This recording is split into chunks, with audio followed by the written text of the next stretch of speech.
Boa noite a todas e todos presentes aqui nessa nossa atividade.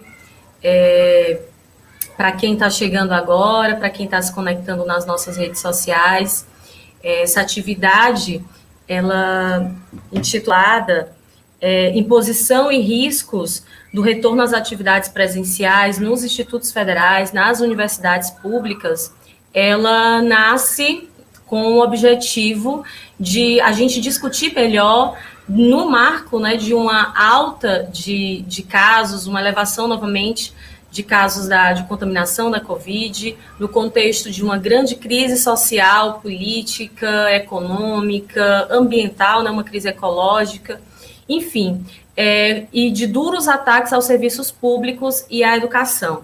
Então, nós, enquanto entidade, Sindicato das Servidoras e dos Servidores do Instituto Federal do Ceará, em diálogo com outras entidades da educação do ensino superior aqui do Ceará, o SINDUS, a ADUFSE, o SINTUFSE, que juntos aí pensamos a necessidade de discutirmos, de levarmos até vocês que estão aí nos acompanhando, estudantes, trabalhadores da educação, trabalhadores da saúde, população de modo geral, um debate mais qualificado e mais detalhado sobre a relação entre essa imposição, essas tensões que nós da educação temos passado pelos governos, tanto estadual como federal, impulsionada aí pelas entidades do setor privado, as grandes empresas educacionais, faculdades e escolas particulares, tensionando para o retorno dessas atividades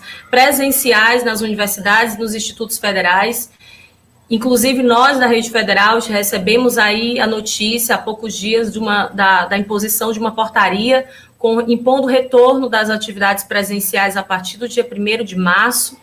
E diante desse cenário trágico, né, de tão difícil que a gente vem passando desde o ano passado, onde, apesar de toda essa tragédia que nós estamos vivendo, o governo insiste em pesar sobre a classe trabalhadora as responsabilidades, o preço dessa crise que, na verdade, não foi impulsionada pela maior parte da população, pesando tanto sobre os serviços dos servidores públicos, quanto negando à população, a maior parte da população, um plano nacional de vacinação, um protocolo, na verdade, de um Ministério da Saúde que não se coloca aí a serviço da população, antecipando as demandas, as necessidades da maior parte da população, desmantelando o SUS, né, cortando ainda mais investimentos no SUS e nas universidades, institutos federais, enfim, a gente vem de um cenário muito difícil em 2020, 2021 já inicia com essa crise,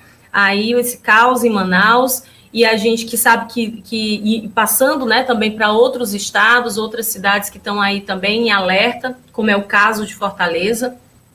E diante de todo esse cenário, e mais ainda combinando a essa imposição, essas tensões para que a gente retorne às atividades presenciais, nós achamos, enquanto entidades da educação superior aqui no Ceará, muito necessário, muito oportuno trazer esse debate, principalmente contando agora com profissionais da saúde, com a doutora Liduína Rocha, o doutor Roberto da Justa, que estão aí participando de um pleito, né, buscando retomar tão importante direção do Sindicato dos Médicos aqui no Ceará, defendendo uma perspectiva, um programa de investimentos e defesa do SUS, defesa dos serviços públicos, uma campanha de vacinação ampla para a população, efetiva, enfim. Nós estamos muito felizes de estarmos aqui nessa atividade, de podermos promover esse debate, e eu quero agora passar, inclusive, a palavra para a Liduína Rocha, que prontamente atendeu ao nosso convite, e vamos aí ouvir um pouco o que ela tem a dizer sobre esse momento. Liduína, antes de passar a palavra para você, te agradeço por ter aceitado prontamente esse convite, agradeço por colocar a saúde, né, representando aí os trabalhadores e trabalhadoras da saúde, você como médica, mulher, na linha de frente aí também nessa batalha, se colocar à disposição para vir conversar com a gente da educação e trazer para nós algumas informações e perspectivas para o ano de 2021. Boa noite, Artemisia. Boa noite a todos que estão conosco. Né? A ideia é que seja um diálogo, que vai se apresentar aqui com a presença da Artemisia, também do professor Bruno Costa, que é presidente da ABUD Sindicato, da Virgínia Assunção, que é diretora do Sindicato de Professores da UES, do Wagner Pires, que é diretor do campo do Simpulso, o Roberto, que é também professor da UFC, é chefe do Departamento de Saúde Comunitária, e que é infectologista, portanto, tem um olhar bastante sensível para toda essa condição que nós estamos vivendo. Eu acho que é particularmente importante a gente compreender que, nesse momento agora, nesse diálogo que nós estamos aqui, a gente está falando de duas categorias que têm a sua vida profissional completamente impactada pela condição sanitária que nós estamos vivendo. São duas profissões que nos colocam num diálogo íntimo com a pandemia, num diálogo íntimo com a possibilidade do adoecimento, com a possibilidade da morte pela Covid e também com a possibilidade de acompanhar e de estar próximo de pessoas, nossos pacientes, que são os nossos alunos também. Portanto, são duas categorias profissionais que vão estar juntas. E há um diálogo muito importante. Eu acho que é esse o papel dos vários sindicatos que devem fazer, porque a gente vai discutir ao longo da nossa atuação como segurar defesa profissional, mas a gente vai ter defesa profissional, vai ser na época, e não estruturante mesmo. Então, a importância da gente construir um espaço político, como esse que está acontecendo agora, é muito importante para a gente. Nós que somos a chapa 2, que estamos falando das sindicatos médicos, entendemos que esse momento da pandemia é um momento em que as entidades de representação de categorias precisam funcionar, essas entidades precisam funcionar, porque quando se alinha as políticas que são centradas sem a construção da evidência científica, a partir de interesses políticos eleitorais, se dá a preço de expor vidas à morte, a preço de morte, escolhendo políticas públicas por outros critérios, que não aqueles critérios de crescimento humano, que as melhores eventos que vai ser associadas.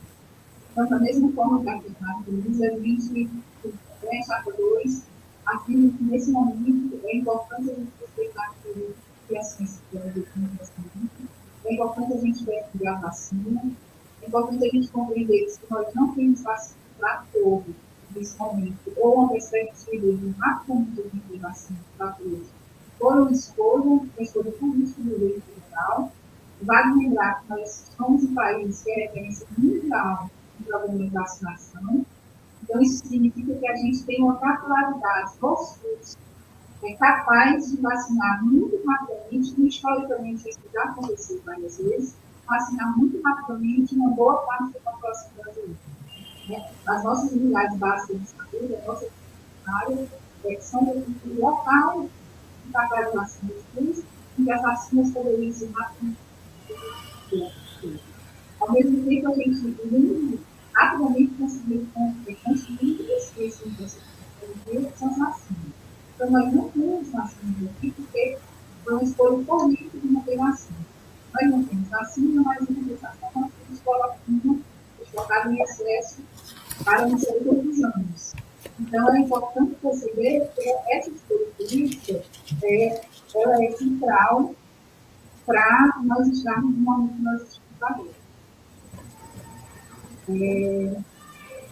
Então, assim, é muito importante a gente, eu espero que vocês, espero que esse diálogo seja diálogo, que a gente pense os ambientes de trabalho nos países onde nós nos inserimos, a sala de aula muito próxima da unidade básica de saúde, muito próxima dos hospitais, são lugares de muita exposição, são lugares que a gente tem que ter um diálogo mais profundo para se prever riscos de benefícios de estarmos nesse lugar e como nós estarmos nesse lugar. Eu desejo para vocês, que vão participar desse debate, um diálogo profundo, um diálogo franco, E para quem está participando, Catrinha, contribuiu da mesma forma possível. Então, finalmente, convidando todo mundo a participar conosco, construir esse espaço, construir uma futura gestão do sindicato, e junto conosco, né, a gente acredita no trabalho coletivo. E eu queria finalizar convidando para que visitem as nossas redes sociais, participem as nossas redes sociais Chapa 2 Médicos, as redes sociais no Instagram, Facebook, Twitter, e nós temos um site também. Boa atividade para os 5, e eu estou aqui acompanhando vocês. Obrigada, Liduína, mais uma vez. Para quem está chegando agora, quem está se conectando aí nas nossas redes sociais, o nome da nossa atividade, nessa atividade hoje, estamos muito felizes, porque é uma atividade onde nós integramos aqui 2 segmentos importantíssimos, fundamentais dos serviços públicos, né, que é educação e saúde. Nós estamos discutindo aqui imposição e riscos do retorno às atividades presenciais nas universidades e nos institutos federais. Nós, estudantes, professores, servidores técnicos das instituições de educação, sabemos o quanto temos sido pressionados, além da imposição já deliberada das atividades remotas, sem garantia de uma justiça digital, sem garantia das condições sanitárias, inclusive, de segurança mesmo alimentar e etc., entre a população, a comunidade acadêmica. A gente também aí tem vivenciado agora a tensão para o retorno dessas atividades em loco, né, nas próprias universidades, nos institutos federais. E o objetivo desse espaço, desse momento aqui, é a gente conseguir entender se é possível a gente retornar essas atividades sem uma campanha, um plano nacional de vacinação que vacine efetivamente a população, se é seguro, se é possível a gente retornar essas atividades. E ouviremos para isso, acabamos de ouvir a Liduína, que aí é candidata, né, à presidência a direção do Sindicato dos Médicos do Ceará, mas também ouviremos o nosso especialista, o doutor Roberto da Justus, que é infectologista e vai estar aqui conversando com a gente. Mas antes disso, para vocês que estão chegando também, quero informar que essa atividade é uma atividade conjunta, construímos essa atividade com muita felicidade entre as 4 entidades aqui que representam a educação superior aqui no Ceará, e tem SINDCIFS, né, no caso o Sindicato de FCS, SINDUS, a DUFSE, SINTUFSE, e eu queria convidar agora o Bruno Rocha, que é o presidente aí da DUFSE, para dar uma palavrinha aqui para a gente, saudação. Bruno, boa noite, obrigada por estar com a gente. Eu que agradeço, Artemis, boa noite a todas e todos, uma satisfação poder participar dessa live, que é um ato contra o descaso que esse desgoverno tem com todas as áreas, em especial com a saúde e a educação. Então, eu queria destacar alguns pontos, mas antes disso, saudar aqui os meus colegas de luta, né? A Virgínia, do SINDUS, o Wagner Pires, do SINTUFSE, Artemis, e a companheira Liduína, que fez a apresentação, e o professor Roberto da Justa, meu colega na Universidade Federal do Ceará. Uma satisfação estar com todos vocês aqui.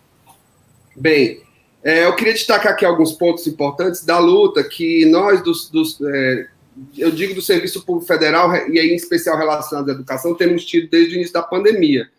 No início da pandemia, nós não tivemos dúvidas que precisávamos parar as atividades e dar respaldo à necessidade do isolamento social que precisava acontecer, do lockdown que nós passamos, dos momentos de isolamento e prevenção, e seguindo todas as instruções das representações de saúde, não só no Brasil, mas no mundo. Mas enfrentamos, como todos sabemos, um embate grande com o governo federal, que tentou diminuir a relevância de um momento tão perigoso para a vida das pessoas como tem sido essa pandemia.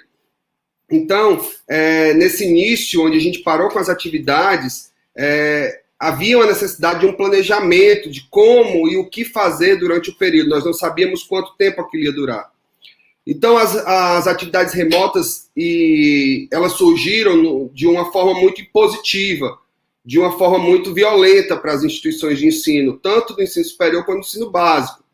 E a gente teve que fazer um enfrentamento para garantir condições mínimas para que estudantes e professores pudessem ter acesso às tecnologias para poder minimamente participar de uma forma de ensino que a gente julga ainda ser muito precária, que não foi bem estruturada nem planejada. E continuamos nesse ensino, apesar de tudo, porque sabemos que há necessidade de dar continuidade às atividades. Porém, ainda entendemos que a contrapartida do Estado para que isso acontecesse foi quase nenhuma, né? Então nós tivemos que fazer isso quase que individualmente, professor e aluno, se virando para construir essas aulas. Nesse sentido, quando a gente pensa em alguma possibilidade de retorno, isso parece muito distante, porque a gente vê como a política de vacinação, que foi bem relatada pela colega Liduína, que dizia que isso é uma política de Estado mesmo, foi uma opção de governo não prover vacinas para a população. E por isso nós estamos sem vacina para a população hoje, porque o governo tirou chacota com a cara da sociedade brasileira, fingindo que não havia necessidade de tanta preocupação e só dispôs o bendito tratamento precoce, impondo aí o uso de medicamentos que não têm atividade contra a doença e enganando a população deliberadamente. Então, destacando essas preocupações todas, a gente sabe que no momento do retorno só pode acontecer quando existir a vacina e essa vacina estiver disponível para a população.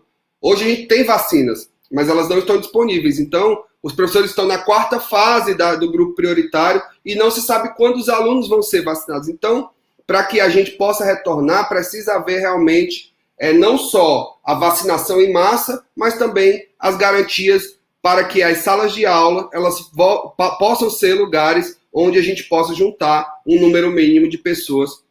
E isso passa longe do compromisso de todos os governos, não só federais, mas os estaduais e municipais também, para garantir esse retorno às atividades.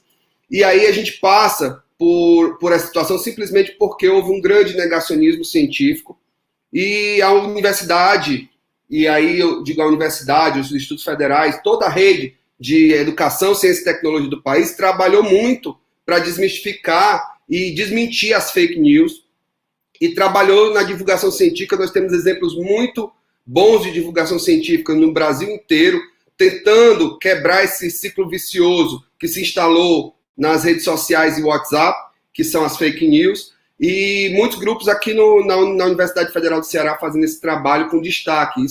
Isso nos deixa muito feliz, mas a universidade também participou do diagnóstico, do atendimento e da pesquisa científica em várias áreas para auxiliar com dados e informações para combater essa pandemia. E aí, no final da minha fala, eu queria saudar mesmo a possibilidade de ter um sindicato dos médicos comprometido com a ciência e comprometido com a sociedade. E é isso que a gente está aqui apresentando, né, com a presença do professor Roberto e da Liduína Rocha, que encabeçam aí essa possibilidade de um sindicato que não envergonha a categoria, apresentando como nota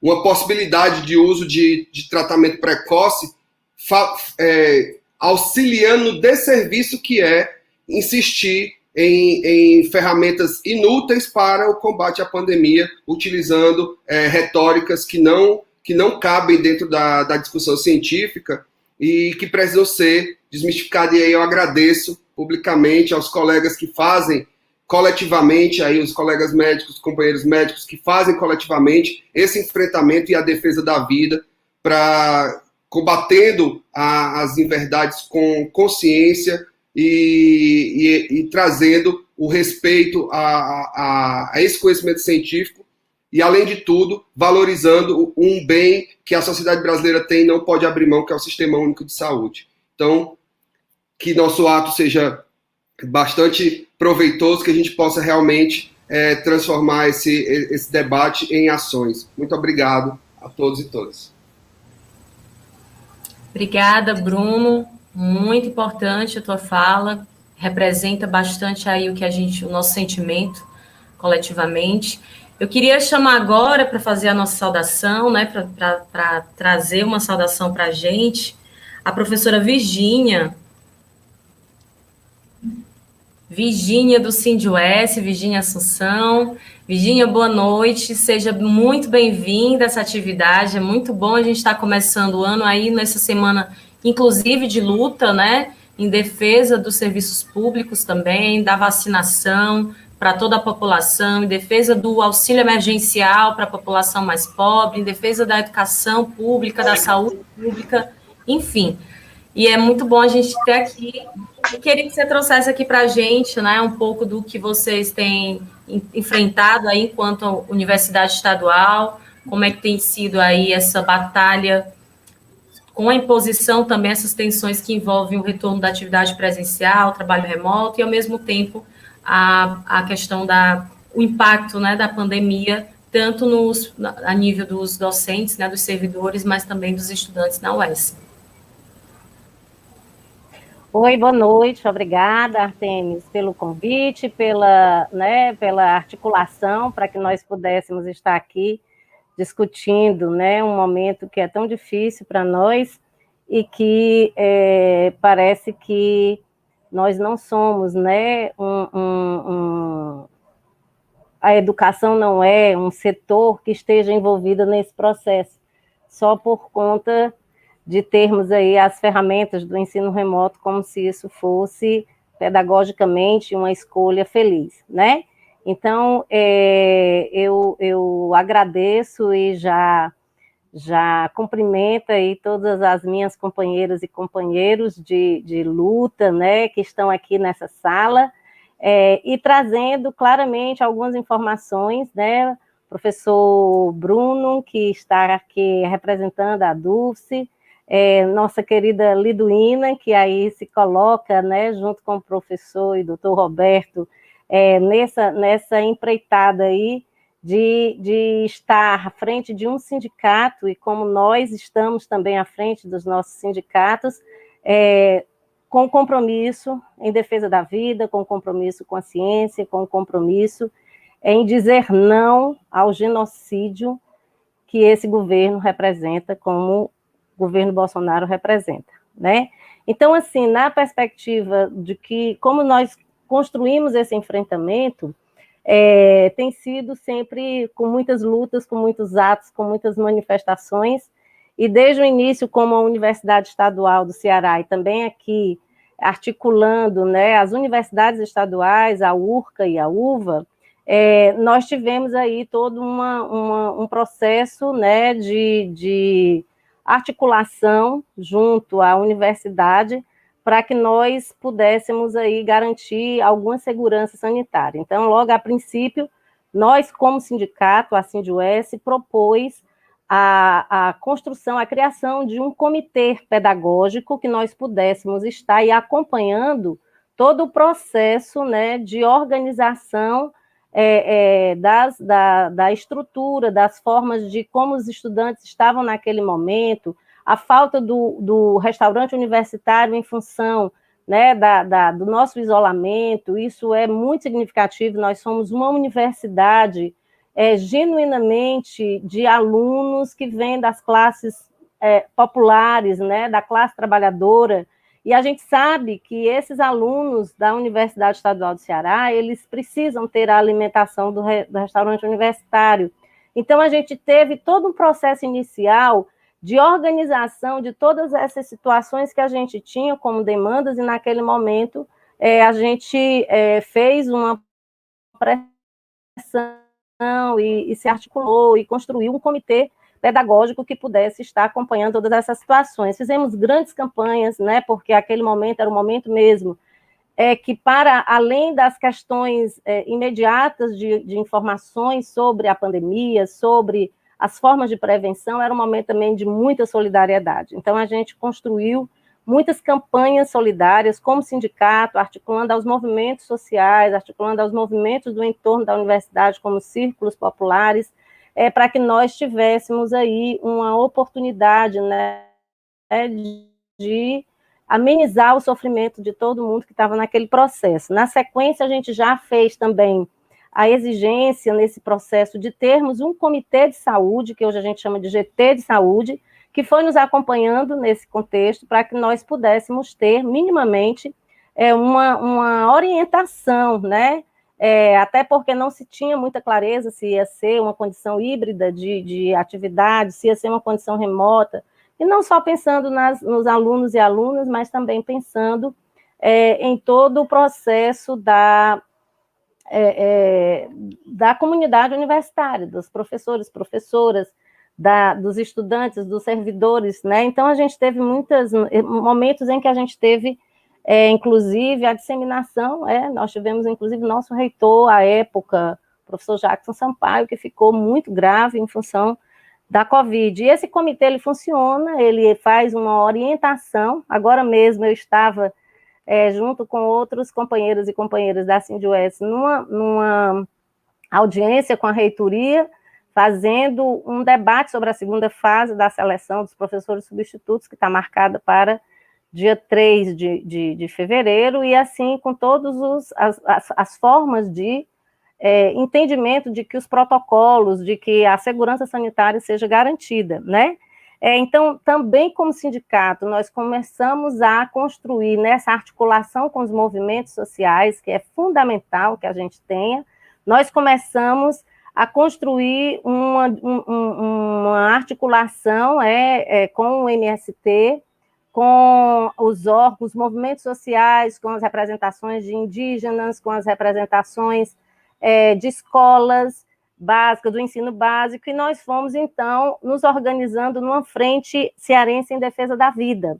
E tivemos com o governador do estado dizendo que não se podia pensar em fazer qualquer debate sobre a pandemia, no sentido de como poderíamos estar nos protegendo, quais eram as iniciativas necessárias, sem considerar os movimentos sociais e sem considerar os sindicatos, a sociedade dentro das suas entidades organizadas, né? Então, foi nesse momento que a gente construiu aí a gente conquistou uma vaga, 2 vagas para estar nesse comitê cearense, né? E fomos movimentando toda essa relação com a questão da educação. Fizemos um GT específico, também dentro desse fórum maior, de um fórum cearense em defesa da vida, nós construímos o grupo de trabalho da educação. E também tivemos uma organização de um documento que garantisse minimamente, né, as condições necessárias àquele momento de defesa e de proteção de professores e professoras, e principalmente dos alunos. Então, depois de instituído nessa condição do ensino remoto, que para nós é muito difícil fazer esse enfrentamento, porque a gente sabe que ele traz muitas desigualdades de acordo com o que a gente já está, né, tendo a experiência, que muitos alunos e alunas não conseguem acessar. Então, assim, até hoje, nós, os alunos e alunas da UES, não temos nenhum chip, não temos nada garantido, e ainda temos essas ameaças que são de pressões que principalmente as instituições de educação privadas têm de retorno presencial às aulas, e que a gente tem feito vários atos simbólicos, muitas manifestações, para que essa situação não se dê. Então, assim, não tem sido fácil essa relação, tem sido uma relação muito difícil de a gente estar trazendo, né, à tona o que representa, e eu acho que a professora Liduína já trouxe essa informação muito clara para nós, né, do que representa essa forma, né, de articulação ou de defesa desses interesses privados que perpassam as decisões, né, do governo do estado aqui, com o governador Camilo Santana, e que tem sido, assim, de muita apreensão, né, mas também de muita resistência e de muita luta. Então, na UES e no Fórum das 3 universidades estaduais que nós construímos, nós temos um documento organizado, elaborado, com as situações concretas, tanto de uma análise crítica sobre o ensino remoto nas condições que ele está se dando, e como também todo um contexto, né, de segurança e de proteção que precisa ser pensado. Então, nós queremos vacina, né? Nós queremos que todas e todos tenham direito à vacina, não só os professores. Por quê? Porque se essa situação se dá, ela não garante que todos nós vamos estar protegidos, né?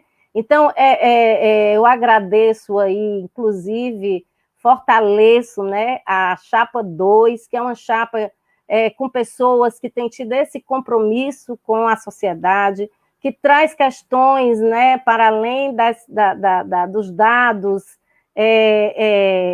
e das situações que justificam algumas formas da gestão do poder público, trazem criticamente, né, um debate da importância que nós estarmos fortalecendo a saúde pública, o SUS, que tem sido aí bombardeado mesmo na época e nos tempos pandêmicos, né?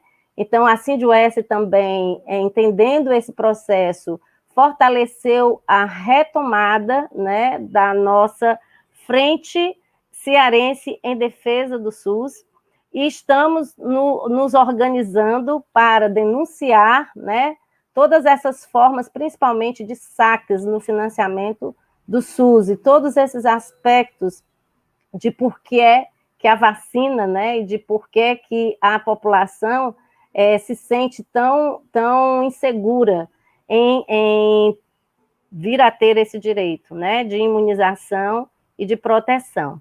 Então, assim, termino a minha fala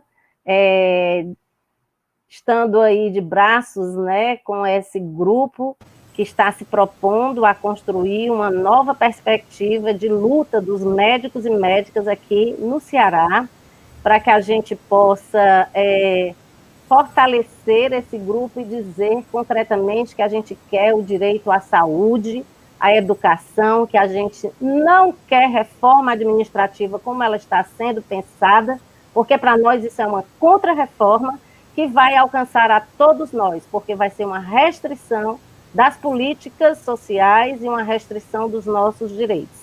Então, aí, vamos com força, vamos de braços dados, vamos segurando a mão de cada um e vamos para a luta, para a resistência. E conte conosco, vocês aí, grande equipe, grande grupo político que está tendo esse desafio hoje tão significativo, né? Até porque a gente sabe que tem representantes cearenses que estão nesse governo Bolsonaro, inclusive com médicos que estiveram contra os mais médicos, que estiveram contra os médicos cubanos, que fizeram um grande papelão, né, na Escola de Saúde Pública, e que hoje, naquele momento terrível, que hoje parece que estão sendo, né, novamente apoiando esse poder, esse governo Bolsonaro, um governo genocida, que é preciso que a gente diga, um governo que quer que a classe trabalhadora morra. E nós não queremos morrer, como já diz o nosso poeta Belchior, né? Ano passado eu morri, mas esse ano eu não morro. Então é isso que a gente tem que ter como referência.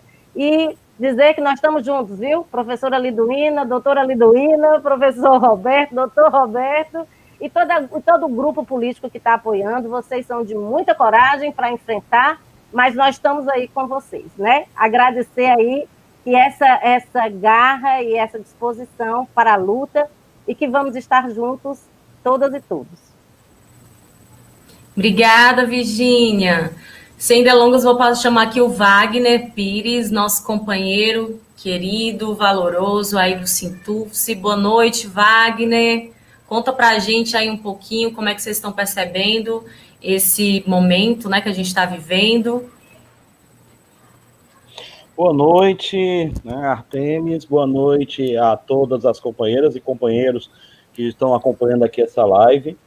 Bem, pessoal, desde o primeiro momento, o Sindusp ele se colocou, junto com os demais sindicatos, entidades de representação, com os movimentos sociais, para que houvesse, sim, paralisação das atividades presenciais nas universidades, para que os institutos parassem, porque era bem claro a luta que a gente tinha. Era uma luta pela vida contra uma pandemia que a gente viu, já ceifou a vida de mais de 200 mil brasileiros. E a gente desse lado, lutando pela vida, e do outro lado um governo e seus apoiadores lutando pela morte, né? Menosprezando a doença, inoperantes, né? Diante do caos, e a gente continuou trabalhando. Trabalhamos muito, né? Os servidores da UFC, os servidores da UFCA, da Unilab, né? Todos os servidores públicos da saúde, da educação, estiveram lado a lado, ajudando a população nesse momento. E mostrando mais do que nunca que o serviço público foi o grande protagonista em defesa da população brasileira. Foram os servidores públicos incansáveis que estiveram ali para fazer com que o auxílio emergencial fosse recebido pela população, para fazer com que os hospitais estivessem abertos, recebendo todo mundo. São os servidores públicos que agora estão na linha de frente para produzir as vacinas. Enfim, mostramos que o investimento no estado de bem-estar social não é gasto, né?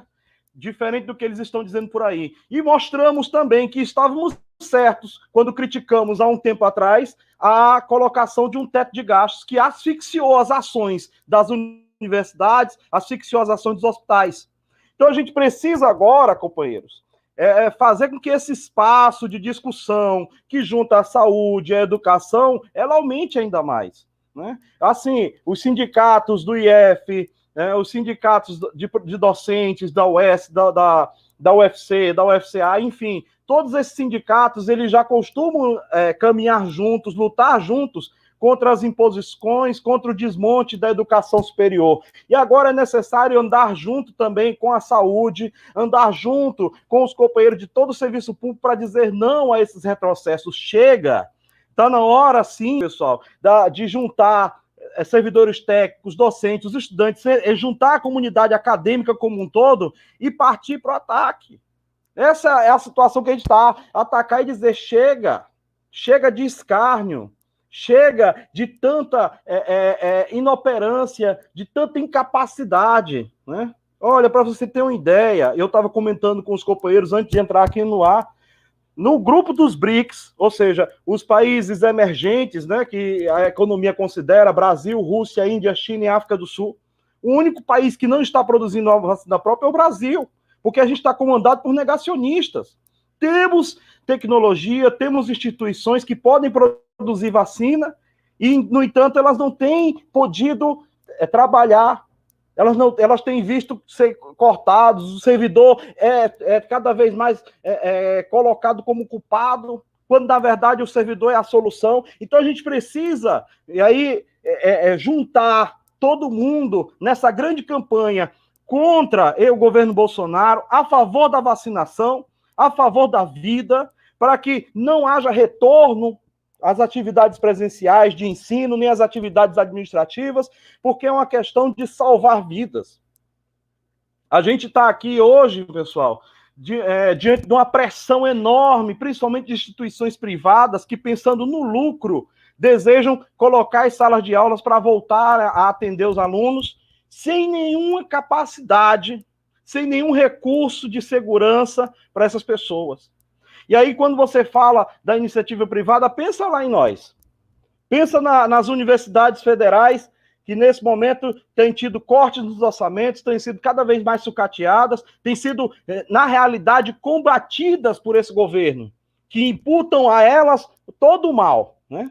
Não faz muito tempo, um ministro de Educação dizia que nós produzimos drogas nas universidades. Esse pessoal que está aí agora no poder, e é preciso a gente despachá-los. Despachá-los, sim. É preciso uma campanha plena de vacinação, né? E aqui eu me permito expressar a minha solidariedade aos companheiros do Hospital Universitário da UFC, do Complexo Universitário como um todo, que estão sem vacina, não estão sendo colocados como prioritários na vacinação, e é preciso sim que esse pessoal que está na linha de frente seja vacinado, porque todo o complexo hospitalar recebe diariamente uma centena, milhares de pessoas que podem sim estar levando essa doença para os nossos profissionais. Então é preciso atentar para isso, diante de tantos casos que está havendo, das vacinas que estão chegando, de estarem sendo desviadas, de políticos estarem sendo vacinados, a gente tem profissionais que ainda não receberam essa vacina. que estão numa fila e não sabem ainda quando serão vacinados, e é preciso sim que os profissionais que estão na linha de frente nos hospitais públicos, que estão na linha de frente do Covid, eles tenham a garantia de uma vacinação imediata. E a gente vai lutar por isso, companheiros. Vamos lutar por isso, companheiras. E aqui eu estou falando dos complexos hospitalares, porque eles estão agora diariamente indo trabalhar. Mas para nós retornarmos nossas atividades nas universidades, nos IFs, a gente precisa muito de vacinação de todos os trabalhadores e trabalhadoras. Não dá para esperar. Ou seja, os professores, os técnicos, os estudantes, toda a comunidade acadêmica tem sim que ser colocada como prioritário dessa vacina. E isso para garantir não só o retorno das atividades, mas para garantir que a gente ganhe as ruas, para clamar, para pedir, para que esse governo ele seja deitado abaixo, para que haja um impeachment. É isso, pessoal. Nós estamos numa corrida, né? Por incrível que pareça, contra um terraplanismo enorme, contra pessoas que são contra a ciência. E aí não tem outra forma, né? A gente precisa caminhar junto, seguir junto em defesa da saúde, da educação, reforçando o papel da ciência, o papel da pesquisa. Dizer em alto e bom som que o ensino remoto ele não tem atendido, né, os nossos estudantes, não tem dado o resultado esperado. Né? Ele está atendendo de forma mínima e precária. E aí, a gente precisa, sim, de melhorias para que nós possamos continuar trabalhando, para que nós possamos continuar atuando. E, mais do que nunca, é preciso juntar cada um de nós. Eu acho que a grande lição que a gente tem tirado dessa pandemia é que a gente precisa nos unir. Não podemos estar juntos nesse momento por causa do distanciamento social, mas nós podemos sim nos unir em momentos como esse, nas lives, em momentos como o do final de semana passada, em que fizemos carreatas contra esse governo. Precisamos nos unir sim, porque através das lutas que a gente vai pressionar esse Congresso, pressionar Rodrigo Maia, que está sentado sobre cerca de 60 pedidos de impeachment. É assim que a gente vai conseguir vencer essa pandemia. Como a gente tem feito até agora, a gente tem superado ela até agora, arregaçando as mangas e indo para a luta. E é isso que a gente vai continuar a fazer enquanto servidores públicos, vamos continuar a fazer enquanto lutadores e lutadoras, vamos juntar, sim, os movimentos sociais, vamos fazer com que cada uma das pessoas veja a necessidade que a gente tem imediata de derrotar o governo e o seu projeto, porque não basta só trocar 6 por meia dúzia. É preciso derrotar de uma forma completa o projeto neoliberal que nos trouxe até esse buraco fundo, que nos trouxe a esse poço, a esse tremedal de lama. E aí, camaradas, não basta se curvar às forças de centro, às forças de direita. É preciso, sim, que a gente arranje uma saída das trabalhadoras e dos trabalhadores. Uma saída de quem trabalha, uma saída de quem vai dizer não à reforma administrativa, de quem vai dizer não a todo o desmonte do serviço público, as privatizações. É assim que nós temos que caminhar. E é isso, gente, que para que a gente possa vencer essa pandemia, a gente tem que fazer. E é por isso que nós, do Sinturce, reafirmamos aqui o nosso apoio à Chapa 2 no Sindicato dos Médicos, porque é a chapa que vai representar a continuidade dessa união contra o descalabro, a continuidade dessa união contra esses problemas crônicos que estão vindo por aí e que vem nos assolando desde o golpe. Então, aos companheiros, às companheiras que estão aí diariamente nas suas atividades, porque nós não estamos indo presencialmente para as universidades, nós não estamos indo presencialmente para os IF, mas todos os dias os servidores estão aqui, né, fazendo trabalho remoto, apesar das dificuldades, apesar de não receberem, né, equipamentos, apesar de não receberem chips para acessar a internet, mas a gente tem tocado o barco, porque a gente sabe que a gente tem uma missão para com cada estudante, para com cada professor, para com cada trabalhador brasileiro, para com cada trabalhadora que precisa das universidades. E a gente precisa defender esse patrimônio, defender as universidades estaduais de Ceará, defender as universidades federais, defender o Instituto Federal, porque são essas instituições, né, que, no final das contas, que vão nos permitir superar esse momento, que vão nos permitir caminhar firmes para que a gente seja cada vez mais independentes, cada vez mais livres, e para que a gente possa superar a pandemia, superar o Covid-19 e superar o governo Bolsonaro e toda a sua trupe. Né?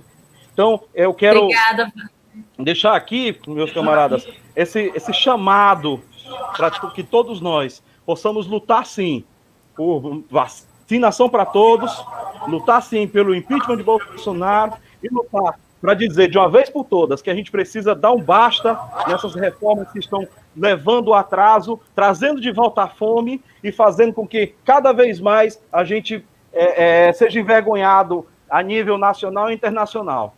É isso aí, gente. Vamos seguindo na luta, vamos seguindo na união com todo mundo, né? Obrigada, Wagner.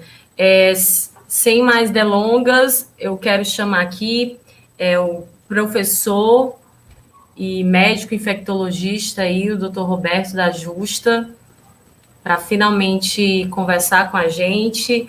Roberto da Justa, é um prazer tê-lo aí como um dos candidatos, né, à direção a vice, né, direção do Sindicato dos Médicos. Já foi bem falado aqui a importância de que tenhamos vocês representando aí uma categoria tão fundamental e, ao mesmo tempo, representando os direitos, né, da população, os interesses da população e a maior parte da população brasileira, que é a população mais pobre.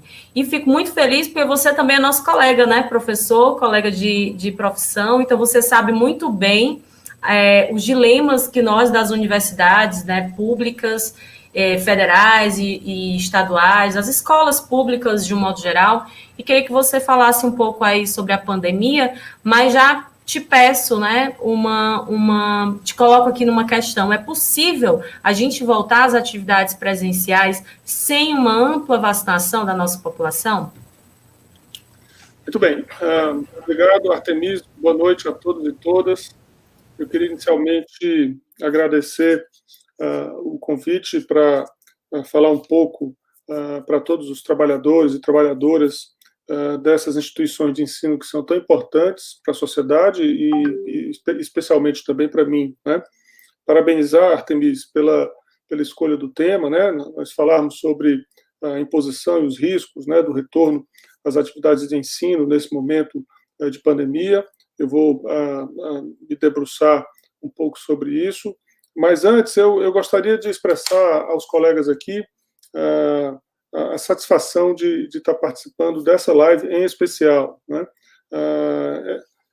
Essas entidades todas aqui são muito significativas para mim, né?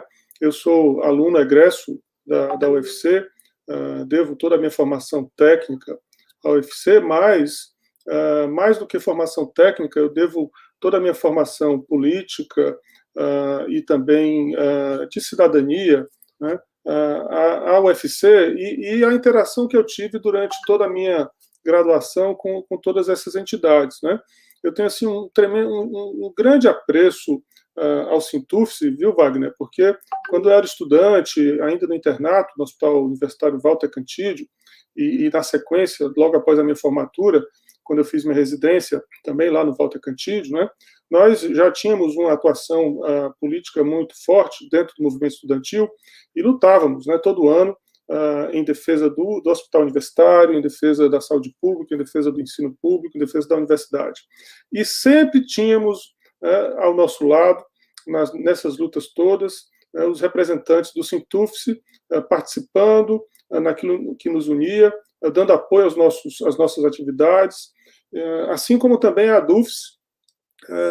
Eu tenho uma recordação muito forte do professor Pinheiro, que por alguns anos, não sei, 1 ou 2 gestões, foi presidente da DUFS, viu, Bruno? Aí eu aproveito já para lhe cumprimentar também.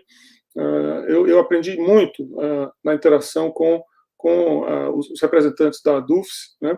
Assim como também os colegas do DCE e do CA 12 de Maio. Eu quero dizer para vocês que, tão importante quanto foi a minha formação técnica, né, na interação com todos esses atores políticos dentro da universidade, foi também a minha formação política. Eu devo muito a essas entidades e gostaria de deixar de forma expressa aqui esse meu reconhecimento, né? Saudar também os outros integrantes aqui, representantes das entidades, da SIND-US, a professora Virginia Viana, já cumprimentei o professor Bruno, meu colega da UFC, já cumprimentei o Wagner, do SINT-UFSE, e já parabenizei também a Artemis. Lembrando que também temos aí sempre interagido com outros representantes e professores e técnicos e servidores das nossas instituições de ensino públicas, e aqui faço menção também à Federal do Cariri, Unilab, com quem a gente interage bastante, e as estaduais, né, além da UES, a URCA e a UVA. Enfim, então, para mim é uma alegria estar participando de uma atividade com todas essas entidades que foram tão marcantes para mim. Tá? Bom, um primeiro posicionamento que eu gostaria de fazer a todos é com relação ao nosso momento sanitário, né? Então, nós estamos, gente, vivendo desde o ano passado, né, o maior desastre sanitário dos últimos 100 anos. Não é exagero afirmar isso, né? Só há paralelo com a atual pandemia a gripe espanhola, em 1918, né, 18, 19. Né? Nesses últimos 100 anos, nenhum outro desastre sanitário foi tão impactante para a sociedade global como um todo, como tem sido a pandemia do novo coronavírus. Né? Essa pandemia não surgiu do nada, né? Ela surge fundamentalmente por conta da forma como o homem vem interagindo com a natureza e com o planeta, né? Esse vírus surgiu lá da China, poderia ter surgido do México, poderia ter surgido da Amazônia, poderia ter surgido, enfim, do Canadá, né? Mas ele surgiu porque a relação do homem com a natureza e com o planeta tem sido destrutiva, né? E isso traz consequências como aquecimento global, né? E a interação com micro-organismos que, em geral, circulam nos seus ambientes naturais, e à medida que o homem invade e destrói aquele ambiente, gera um desequilíbrio, e uma das consequências disso é a transmissão, a circulação do vírus entre humanos, como aconteceu agora com esse vírus, com esse novo coronavírus. Né? Ele surgiu a partir dessa interação danosa, né, entre o homem e a natureza. Desde dezembro de 2019, mas mais marcadamente a partir do primeiro trimestre de 2020, nós temos assistido uma escalada de números de casos, né, e de mortes pela Covid-19 que é realmente angustiante, assustador. Já temos mais de 8 milhões de casos confirmados e milhões de óbitos, né? 8 milhões de casos só no Brasil, perdão, nós temos muito mais casos a nível global. Só no Brasil temos 8 milhões de casos e pelo menos 220 mil mortes, né? O Brasil só perde para os Estados Unidos em termos de catástrofe, né? E os Estados Unidos não é nenhuma boa referência nesse sentido, pelo contrário, né? Do ponto de vista de gestão, tem se igualado muito, né?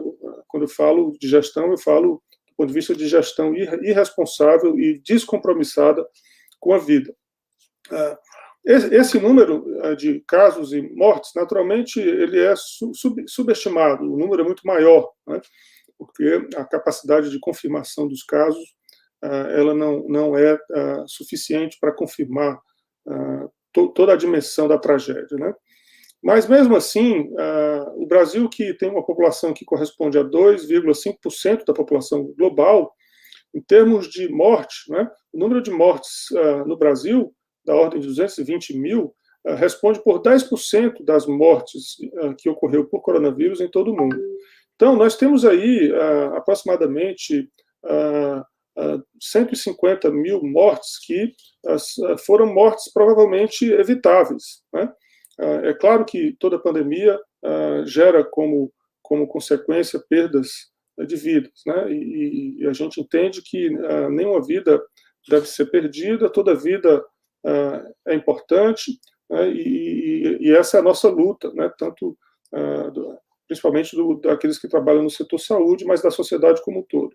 Mas é fato que pelo menos 3/4 dessas mortes que ocorreram no Brasil foram mortes que poderiam ter sido evitadas, né? Se nós tivéssemos uma gestão da pandemia, né, pelo poder público, que tivesse como objetivo a preservação da vida. Infelizmente, nós tivemos uma gestão do poder público que, na verdade, ignorou a vida, desprezou a vida, né? Uma gestão que parece que tem prazer em ver um número crescente de mortes, né? Então, todos os aspectos necessários para uma boa condução de uma crise como essa, sem precedentes, como eu já afirmei, eles foram negligenciados pelo poder público, em especial pelo governo federal, né? Nós tivemos uma completa omissão do ponto de vista de responsabilidades, né? Então, o governo federal tem sempre dito que foi traído pelo Supremo, porque designou a responsabilidade da condução da crise para os estados e municípios, e a gente sabe que isso é uma falácia, né? O governo federal também parece que escolhe de uma forma muito precisa, né, os seus gestores, né, do Ministério da Saúde e de outros órgãos ministeriais, parece que são privilegiados na sua incompetência, né, e na sua incapacidade de tomar decisões minimamente corretas, né? E o governo federal ele assume de uma forma declarada e sem nenhum pudor, né, o seu negacionismo, o seu anticientificismo, a sua postura anti-vacina, né? E isso tudo é responsável, tem sido responsável por essa catástrofe e por esse número enorme de mortes que nós temos observado em nosso país, né? E com relação à vacina, né, isso não é também coincidência, né? Então, assim, veja, nós temos um sistema único de saúde, o nosso SUS, que foi fruto de um grande esforço do movimento de reforma sanitária, movimento esse que teve como protagonista vários trabalhadores do setor saúde e também do setor de ensino, né, construído de forma muito dialogada. E o Brasil teve o privilégio de ter um sistema universal de saúde garantido na sua Constituição, afirmando a saúde como um direito, né? E o SUS, ele, nesse momento de crise, ele é fundamental, né? Nós temos o maior programa nacional de imunização do mundo. E a gente pode fazer um paralelo com a pandemia de 2010, da gripe suína, né, de H1N1, que foi uma pandemia com as mesmas dimensões de amplitude que nós estamos tendo agora. Foi uma pandemia causada por um vírus menos letal do que o coronavírus. Mas veja, em 2010, o Brasil foi o segundo país a vacinar em massa a sua população, produzindo a vacina, inclusive, aqui mesmo, né, pelos órgãos públicos, Butantan, Biomanguinhos, Fiocruz. Então, assim, nós temos um sistema único de saúde público com uma capilaridade no âmbito da atenção primária. Nós temos, por todo o país, 50 mil unidades básicas de saúde, 50 mil unidades de atenção primária, em todo o país. Em cada unidade dessa, nós temos uma sala de vacina, que tem capacidade de fazer 100 vacinações por dia, né? O Sistema Único de Saúde, através do seu Plano Nacional de Imunizações, é capaz de vacinar num só dia 5 milhões de brasileiros. E isso já foi feito nas campanhas de vacinação que, vez ou outra, são promovidas pelo Ministério da Saúde, né? Então, assim, nós temos um avanço civilizatório, um avanço político, um avanço social, que é a constituição do nosso Sistema Único de Saúde público, né, que dá uma potência muito grande e que poderia dar à sociedade brasileira uma resposta à pandemia à altura do que o povo merece, né?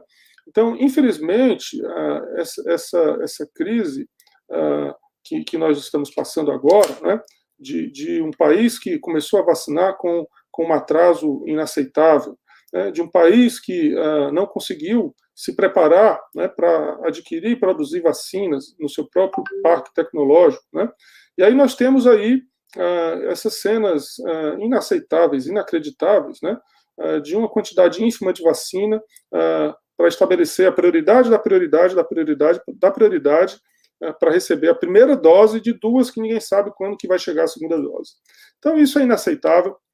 O Brasil tem através das suas instituições públicas, tanto do setor saúde como do setor de ensino e pesquisa, capacidade instalada, massa crítica, pesquisadores, experiência acumulada, que permitiria o Brasil produzir sua própria vacina, sem depender de importação ou de troca de experiência tecnológica com outros países. Infelizmente, o atual governo não resolveu fazer esse investimento, né, na autonomia do nosso próprio poder público para dar a resposta devida a essa crise.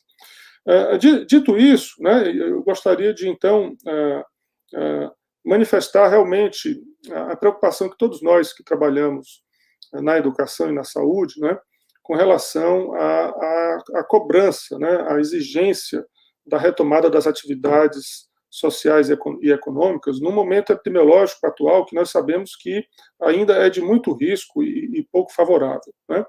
Nós temos atualmente o Brasil registrando 1.000 mortes por dia, né? Claro que o país ele é muito grande e esses números eles podem variar um pouco entre regiões, entre estados e até mesmo entre cidades, né? Se a gente considerar aqui a capital do Ceará, Fortaleza, nós estamos num momento sanitário muito preocupante.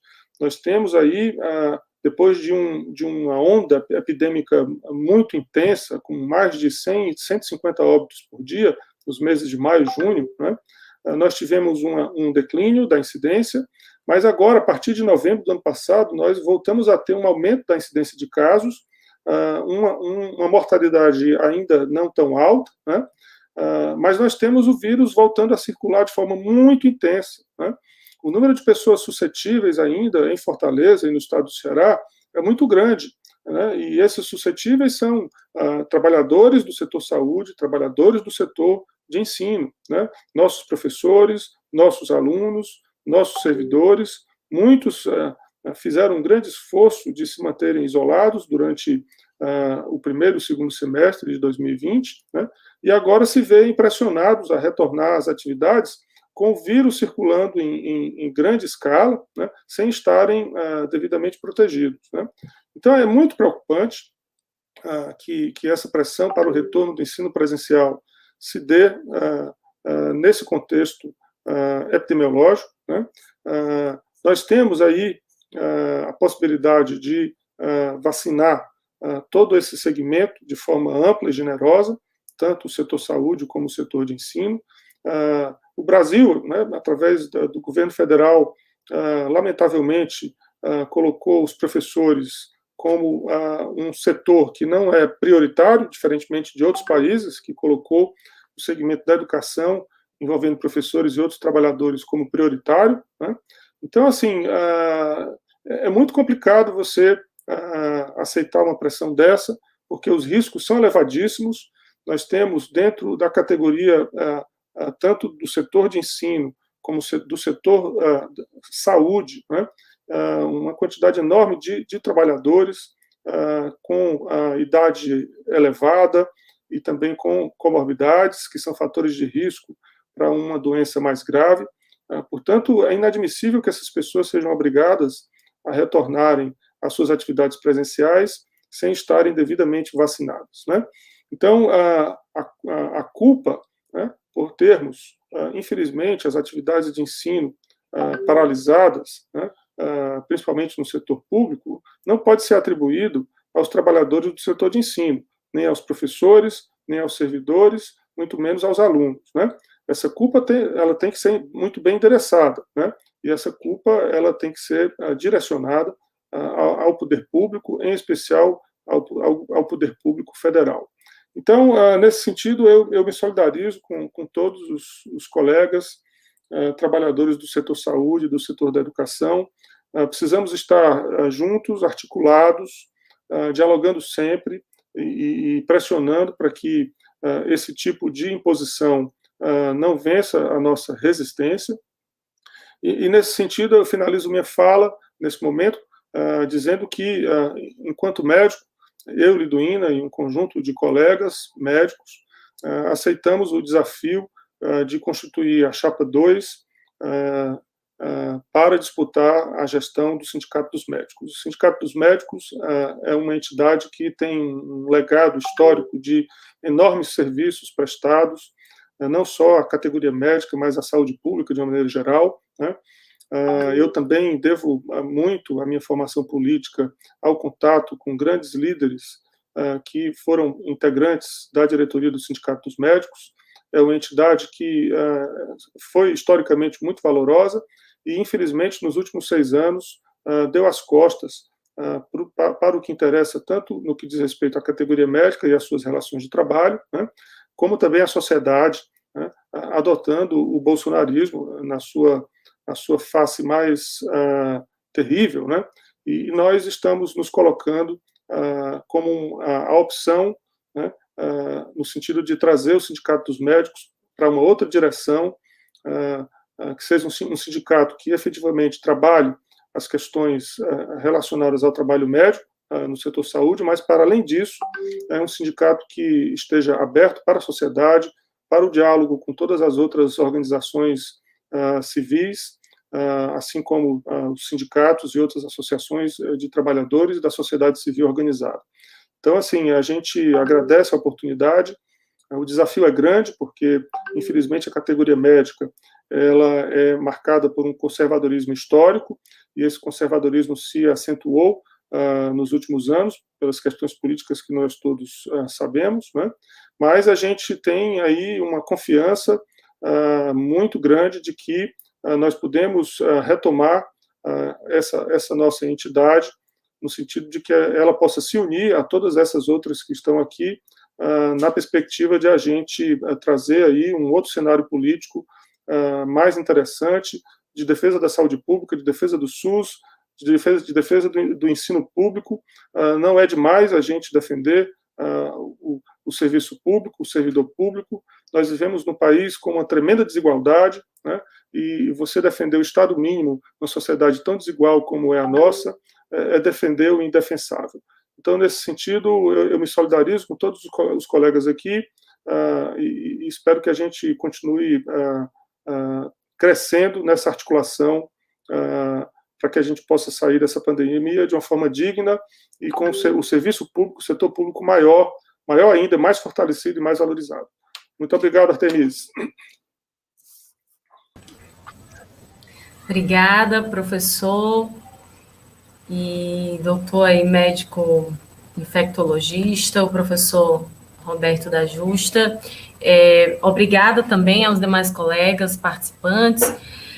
Antes da gente seguir aqui, nos alongamos um pouquinho, mas tivemos algumas considerações que eu queria colocar, né? Primeiro, registrar a presença de servidoras e servidores de diversas cidades do Ceará. A gente tem gente de Tabuleiro do Norte, Limoeiro, Tauá, temos colegas aí da Faculdade de Educação da UFC, temos diversos professores e colegas técnicos também aqui do IFCE, muitas manifestações de apoio à Chapa 2, manifestações, inclusive, da importância, da relevância dessa atividade conjunta, de estar saúde e educação aqui discutindo pandemia e o contexto social do Brasil, as perspectivas, né, políticas aí do nosso país.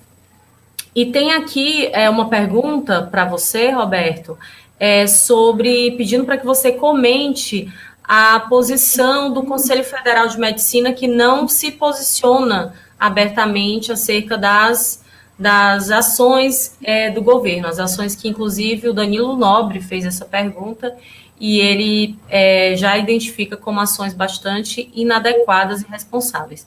Então, queria que você expusesse um pouquinho aí.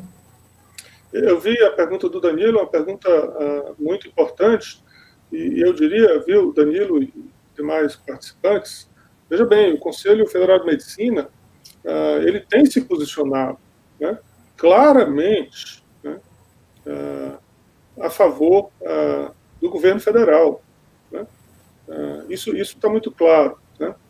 Infelizmente, essa entidade maior, né, da categoria médica a nível nacional, ela foi tomada por bolsonaristas, né, e profissionais médicos que aderiram ao governo. Existe um parecer emitido pelo Conselho Federal de Medicina em abril, que é o parecer 04 de 2000, né, que chancela, né, o uso de tratamentos ineficazes, né, como a cloroquina, como estratégia que o Ministério da Saúde encomendou ao Conselho Federal de Medicina, e é importante que isso seja denunciado, né? Esse parecer do Conselho Federal de Medicina não surgiu do nada, né? Houve uma articulação, né, entre o governo federal, o Ministério da Saúde e o Conselho Federal de Medicina, para que o Conselho Federal de Medicina desse subsídio, através de um parecer, para que o governo federal escamoteasse, jogasse uma grande fumaça, né, na incompetência dele com relação ao combate à pandemia, né? E o Conselho Federal fez isso, né, a pedido do governo Bolsonaro, né? Então, infelizmente, o Conselho Federal de Medicina, ele hoje é uma entidade absolutamente aparelhada, né, por integrantes que apoiam o governo federal, além de omissa em muitos outros assuntos, como a própria questão da vacinação, né, uma entidade que deveria estar se manifestando, né, em defesa da ética, em defesa da ciência, né, na maioria das vezes se manteve omissa, né, e quando se manifestou de forma aparelhada e se manifestou de forma anticientífica, né? Então, é muito lamentável que o Conselho Federal de Medicina esteja caminhando nessa direção, mas, enfim, a gente entende que é um momento e que a gente precisa trabalhar para que esse momento mude, né, nos próximos anos, mas, infelizmente, vai ficar na história esse legado muito negativo da atuação do Conselho Federal de Medicina na pandemia. Roberto, só uma observação que, inclusive, a Cristiane Gonzaga, que é uma servidora do Instituto Federal aqui, fez muito interessante assim, na verdade, muito triste, mas a realidade é que mesmo sem as aulas presenciais, nós tivemos, somente no mês de janeiro, o IFAM perdeu 12 servidores para a Covid-19. É muita gente, né? Assim, a gente tem todos os dias, diariamente, a gente recebe informações de colegas de trabalho. Ontem mesmo, eu conversei com uma ex-diretora daqui do sindicato, do Sindicipse, e ela também está com a mãe internada, também está com os sintomas de Covid, e mesmo no cenário remoto, né? A gente fica pensando o que seria a liberação, por exemplo, a retomada das atividades presenciais, como o governo federal deseja a partir de março. Esse cenário em Manaus, né, ele realmente merece uma reflexão, né, e que a gente aponte algumas questões, né. Manaus foi um exemplo claro, né, em que houve um alinhamento entre o desmando, a falta de competência e o negacionismo do governo federal, com o desmando, a falta de competência e o negacionismo, né, dos governos estadual e municipal em Manaus, né. Eles sucumbiram, infelizmente, à pressão do setor privado, né, que cobraram, exigiram e conseguiram flexibilizar as atividades econômicas num contexto epidemiológico absolutamente desfavorável, né, e aí deu no que deu, né. É interessante a gente pontuar essa questão, porque, assim, várias experiências do passado, né, desde a gripe espanhola até experiências recentes, comprovadas por estudos, né, sérios e bem delineados, que a economia ela se recupera mais rapidamente quando as medidas de isolamento e de prevenção, né, são adotadas de forma mais rigorosa e mais adequada, né? E o contrário também é verdade, né? A experiência passada e presente mostra que a economia sofre muito mais e se recupera em um tempo muito maior quando as orientações de isolamento, distanciamento social, uso de máscara, né, além de monitoramento dos casos e rastreamento dos contactantes, é feito de forma sistemática, né? Então, assim, infelizmente, há essa dicotomia sem sentido, né, de que as medidas de isolamento prejudicam a economia, né? Essa dicotomia ela não faz sentido, né? Muito pelo contrário, o Brasil vai ser um dos países, se não for o país, em que terá mais impacto econômico por conta da pandemia, por conta da falta de adesão e de implementação de medidas que efetivamente controlam a pandemia, né? Então, Manaus é o exemplo cabal disso, né? E eu fico muito preocupado que outras grandes cidades possam sofrer as mesmas consequências que Manaus sofreu, à medida que as atividades sociais e econômicas passem a ser flexibilizadas de forma absoluta e sem critério. Roberto, o Basílio também pergunta sobre variações, qual o risco dessa variação da cepa se alastrar pelo Brasil, né? E eu aproveito e te pergunto assim, qual é o mínimo, percentual mínimo de imunização da população imunizada que a gente deveria garantir para poder retomar com certa segurança algumas atividades presenciais?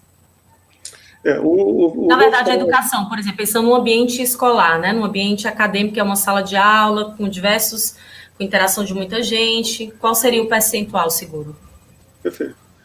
Bom, com relação ao vírus, nós estamos diante de um vírus novo, né, e o aprendizado com ele e com as suas características biológicas e com o impacto que ele causa em humanos, né, a gente tem aprendido isso dia a dia e as pesquisas têm trazido informações novas diariamente, né.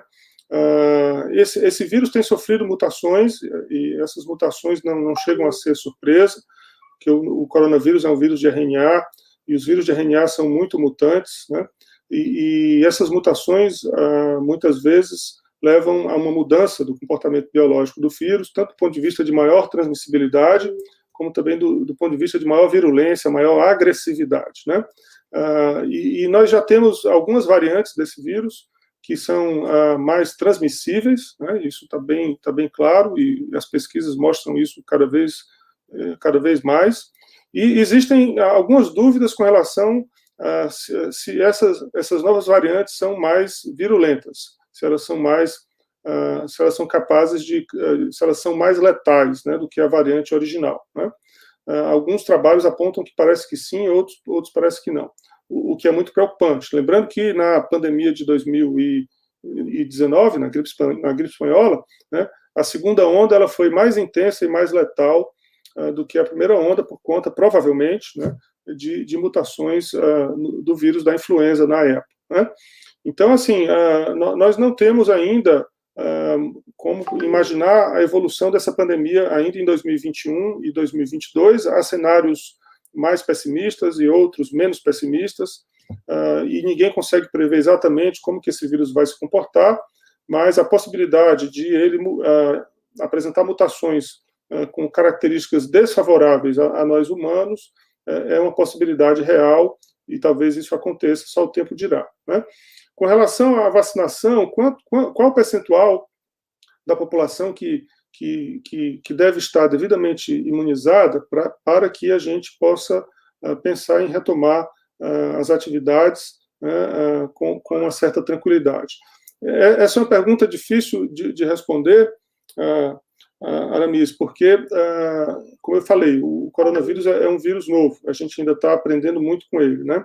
A gente tem algumas experiências baseadas em outras pandemias, em outras epidemias. Existe um número mágico, né, de 70% da população, que seria o percentual mínimo para que a gente tivesse a tão chamada imunidade de rebanho. Eu nem gosto muito desse nome, mas a imunidade populacional, né, em que interrompesse a transmissão do vírus, né? Essa meta ela é alcançável a depender aí da capacidade de produção de vacinas, né? Mas alguns países, como por exemplo Israel, já conseguiu vacinar 1/3 da sua população, e resultados recentes já mostram o impacto dessa vacinação da ordem de 30%, né, com redução efetiva da incidência da doença entre os vacinados, né? Então, a gente está aí numa expectativa de que pelo menos 50%, 60%, idealmente 70% da população vacinada, isso certamente trará um impacto na redução da incidência e no controle da pandemia. O controle da pandemia é entendido como a permanência do vírus circulando ainda entre nós, mas sem capacidade de infectar em grande escala, né, causando aí uma curva ascendente de novos casos e mortes, né? Naturalmente que vacinar 70% de uma população como a população brasileira, né, não é uma tarefa fácil, né? principalmente porque não temos vacina e o governo tem sido incompetente, né, no sentido de produzir e adquirir vacinas, né? Então, assim, pelo menos, à medida que forem chegando mais vacinas, é preciso que se estabeleça prioridades, né? E essas prioridades precisam estar muito claras, né? E esse plano, né, ele precisa ser executado de forma uniforme, né, por todos os entes federais, né? E obviamente que precisa haver também competência na gestão da execução desse plano, né? E a gente espera que isso se efetive, né? A gente sabe que não vai ser no nosso tempo, mas a gente espera que ocorra em algum momento. Eu pessoalmente, de uma forma otimista, né? Eu acho que a gente deverá ter aí pelo menos a população mais prioritária, que é da ordem de 110 milhões de brasileiros, né, 50% da população brasileira, o que a gente considera os grupos prioritários, né, que eles estejam vacinados até o final de 2021, começo de 2022. Né. Não é essa a amostragem de 50% da população vacinada, pelo menos, né, que está no Plano Nacional de Vacinação contra a Covid-19. O governo federal está trabalhando com um número de aproximadamente 70 milhões de brasileiros vacinados, né? Então, veja que, na origem, né, os esforços, além de equivocados e fora do tempo, né, ainda são subestimados, né? Não será vacinando 70 milhões de brasileiros, o que corresponde a 1/3 da população brasileira, que nós teremos o controle da pandemia, né? Nós precisamos vacinar certamente mais, pelo menos 110 milhões de brasileiros, idealmente 150 milhões de brasileiros. Por isso que a gente vem falando sobre a necessidade de derrubar esse governo, tirar Bolsonaro para que essa campanha de vacinação possa ser efetivada. O Bruno tem uma pergunta, o Bruno Rocha, da DUFSE, quer fazer uma pergunta, Roberto, e logo em seguida tem uma última pergunta para você.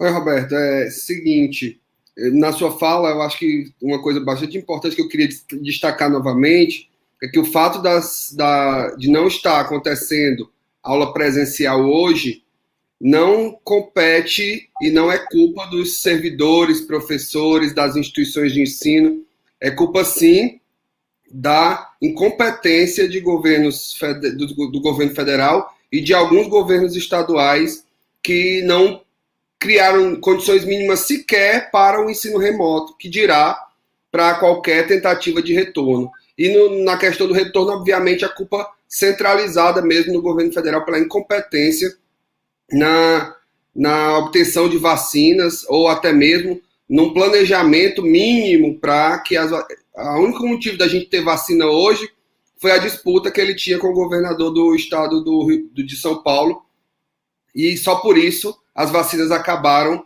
de alguma forma, chegando além daquelas que estavam sendo produzidas no Butantan.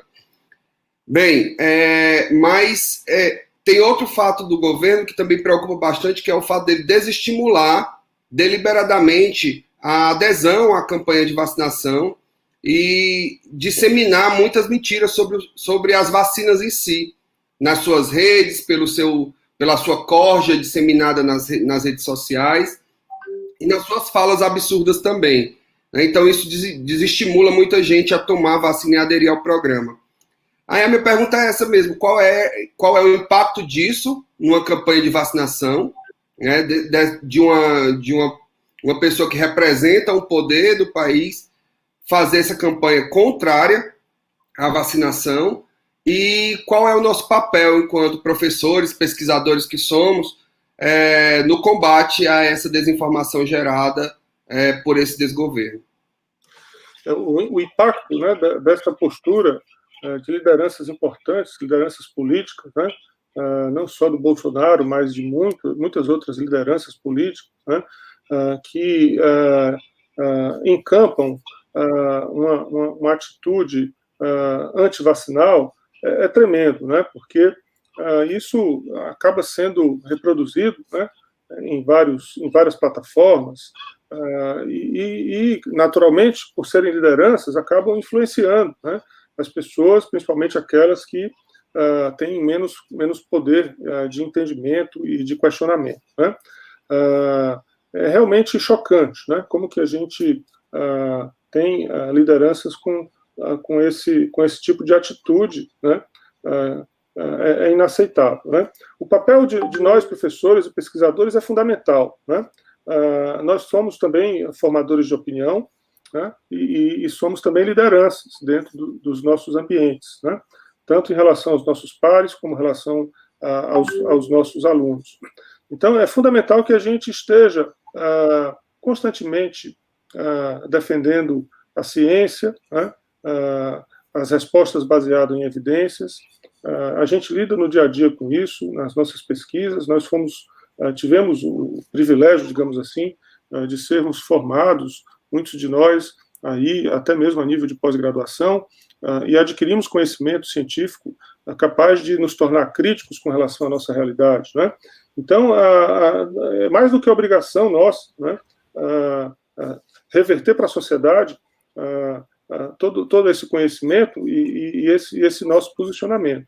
Então, nós não podemos desanimar, nós precisamos ter resiliência e motivação para continuarmos atuando como líderes no campo do ensino, no campo da pesquisa, né? E com relação à pesquisa, né, o Brasil ele avançou muito com relação à pesquisa nos últimos anos, aí, principalmente tirando esses últimos 4, 5 anos. Infelizmente, desde o governo Temer, o investimento em pesquisa científica caiu absurdamente, né? E, naturalmente, isso tem impacto. Talvez o impacto ainda não esteja sendo sentido ainda, porque há uma certa inércia, né, do que se vinha sendo produzido até mais ou menos 2015, 2016, né? Mas certamente a gente, com essas emendas aí de colocação de teto de gastos públicos, a pesquisa no Brasil está condenada realmente a retroceder, e isso é muito preocupante, né? Nenhum país se torna autônomo, nenhum país se torna líder, né? E nenhuma sociedade se torna feliz e justa sem que haja investimentos em pesquisa e no ensino, né? E aqui no Brasil, a pesquisa ela está fundamentalmente enraizada nas instituições públicas, nas universidades públicas, né? E esse modelo é o modelo que fez, de alguma forma, o país crescer do ponto de vista de ensino, além de outras políticas acertadas, né? E portanto, a gente tem que defender, né, sempre essa questão, porque é assim que a gente tem que caminhar. Eu queria rapidamente comentar sobre uma pergunta de uma colega aqui sobre o Enem, né? Inclusive, eu me manifestei em alguns espaços, né? Porque é inacreditável como que você, no meio da pandemia, né, aqui em Fortaleza, no país como um todo, onde você tem aí milhares de pessoas todos os dias infectadas e pessoas morrendo, você colocar dentro de uma sala fechada, com ar-condicionado, né, um quantitativo grande de pessoas, durante 5 horas, fazendo uma prova, né, no meio da pandemia. Isso é um negócio inadmissível, né? Isso deveria ter sido evitado pelo Ministério Público. E aí a gente também precisa sempre estar colocando o dedo, né, na ferida e cobrando, né, dos órgãos de controle e também, principalmente, do Ministério Público, que seja mais efetivo e que tome decisões respaldadas pela ciência. Infelizmente, a gente tem visto aí alguns atores do Ministério Público tomando decisões também negacionistas. Então, assim, é inacreditável como que a gente teve um Enem recentemente, né, 2 domingos, completamente desorganizado, né? Nem sequer a programação de salas e alunos foi feita de forma adequada. Muitos alunos chegaram a fazer a prova e não tiveram a possibilidade de fazer a prova porque não havia mais lugar para eles na sala, né? E ainda colocaram em muitas salas os alunos em ambientes fechados, sem circulação de ar, por um tempo prolongado. Quer dizer, isso é um negócio impensável, né, no momento de pandemia. E, infelizmente, é mais um exemplo da falta de compromisso com a vida que esse governo, que esse Ministério da Educação, e juntamente com o Ministério da Saúde, todo esse governo federal tem para com a sociedade brasileira. Obrigada, Roberto. Inclusive, já era o comentário. O Danilo, que registra aqui, que é professor do campus do IFCE, Fortaleza, da área de engenharia, foi professor da UFC em Sobral.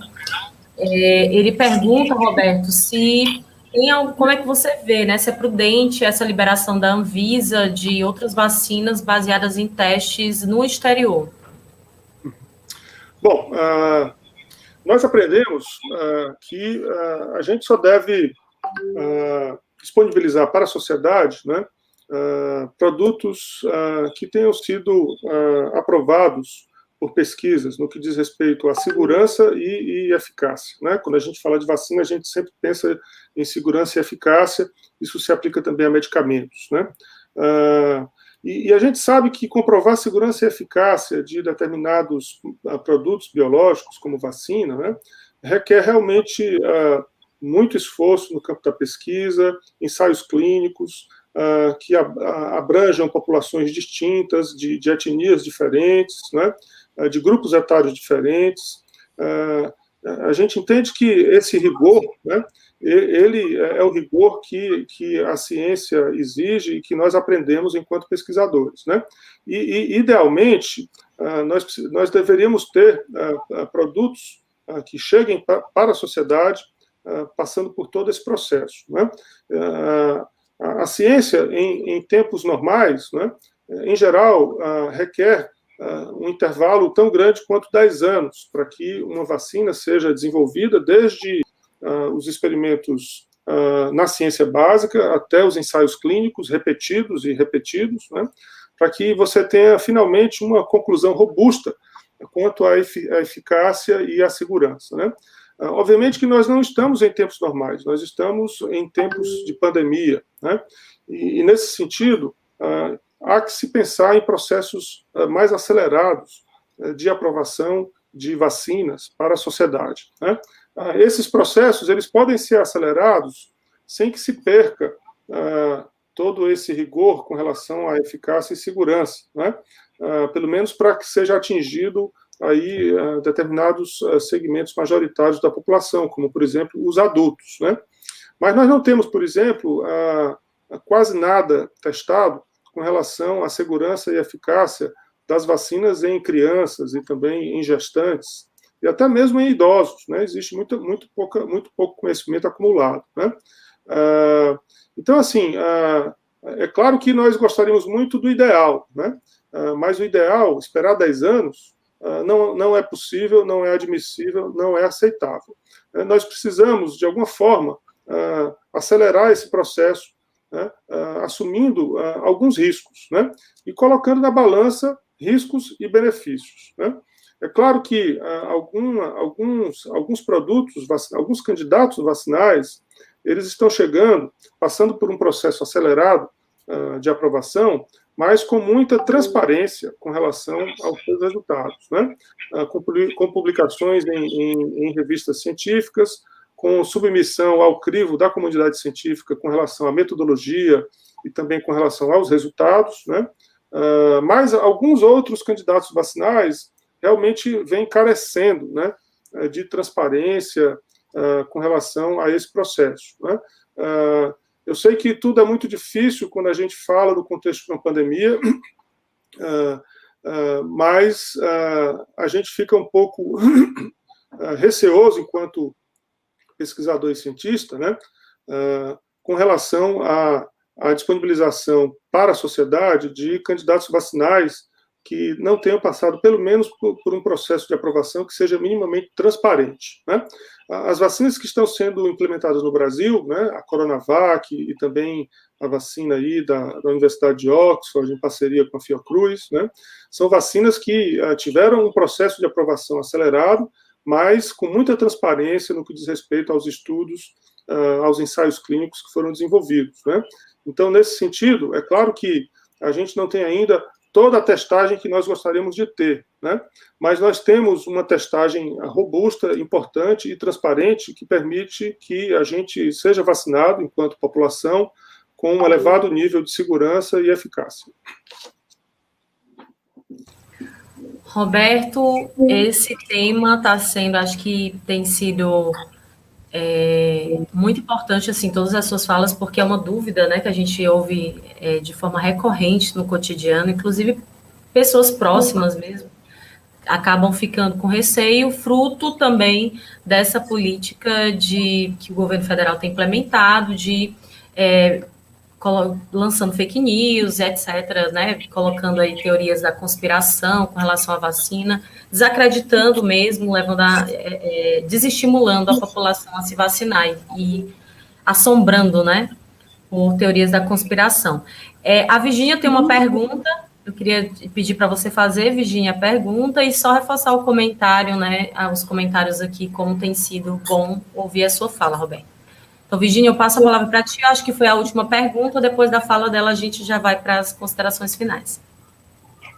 Pois é, a minha questão era muito relacionada, hein, Roberto, à oportunidade, né, desse debate, você mencionou na primeira fala, de como a avaliação ainda é de que nós temos, né, nessa organização, na entidade, no sindicato, ainda uma dimensão, assim, de uma categoria que traz muito ranço, né, conservador, nesse aspecto do debate político, né, das posições, e eu gostaria de saber, porque como é que está esse processo, já que vocês estão propondo aí uma chapa, né, uma chapa de oposição ao sindicato, e que também, na primeira fala, você mencionou da importância que foi no campo da sua formação também, a atuação do sindicato, né, de médicos e tantas outras instâncias de organização política que foram fundamentais, né, e como é importante a gente ter profissionais que estejam aí articulados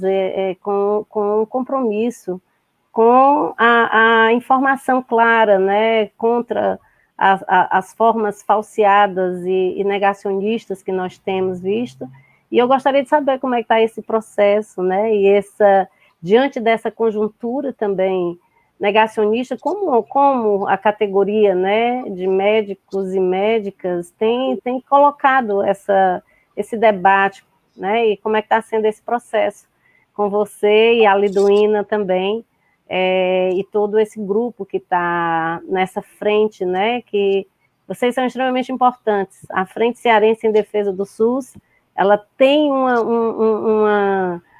um sangue, né, de quem defendeu o SUS, de quem esteve nas lutas, na militância, e eu acho que isso encarna a Chapa 2, né, é o que vocês representam para a gente, que para nós é assim, de uma felicidade saber que vocês estão organizados nesse grupo e disputando esse sindicato, que é tão importante para nós, como sindicalistas, contar, né, com profissionais como vocês, que estão nesse processo, nessa contramaré, né, diante desse processo aí do que o governo federal tem posto e dessa forma negacionista e genocida, né, que a gente tem visto.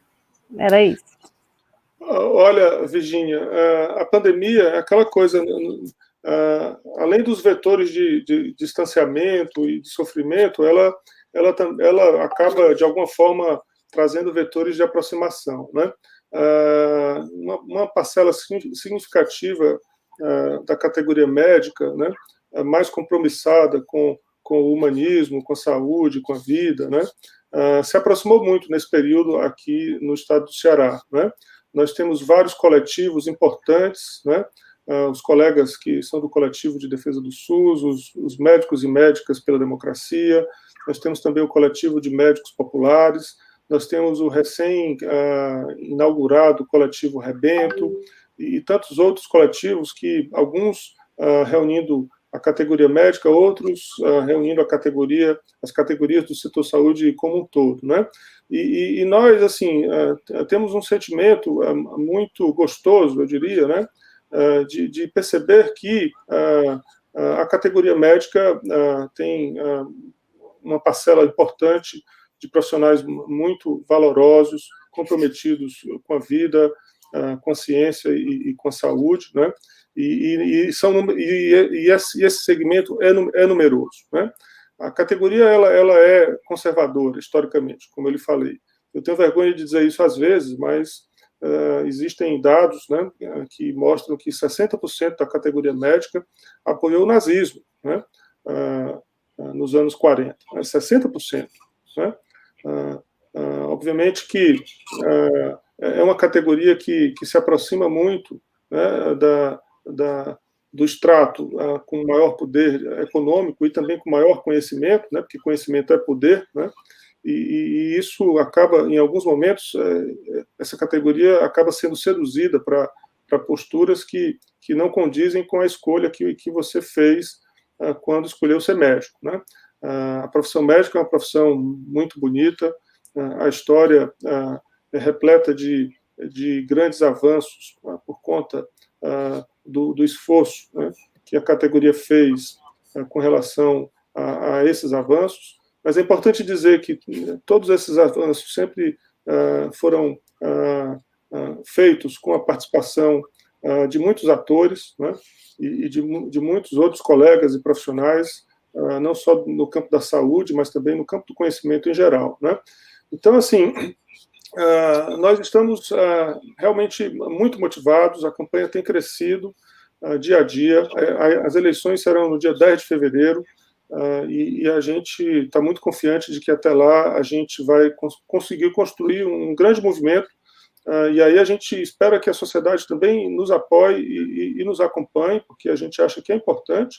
A gente tem feito uma campanha voltada não só para a categoria, mas uma campanha voltada para a sociedade, porque a gente entende que tem que ser assim, né? Uma entidade da importância do Sindicato dos Médicos não pode se fechar em si, ela tem que ser uma entidade que tem que estar aberta para a sociedade. E caso a gente vença, e nós venceremos, né, nós queremos, juntamente com toda a sociedade, principalmente a sociedade organizada, trabalhar de forma articulada, lado a lado, ombro a ombro, para que a gente possa aí ir em busca do que nos une, né? E eu tenho certeza que temos muito daquilo que nos une, né? Uma sociedade mais justa, né? Uma sociedade mais feliz, uma sociedade que tenha seus direitos, né, garantidos, direitos humanos, né? E eu acho que isso nos une, não tenho dúvida disso, né? E eu espero que o Sindicato dos Médicos em breve esteja junto com todo esse conjunto de articuladores sociais do qual vocês fazem parte.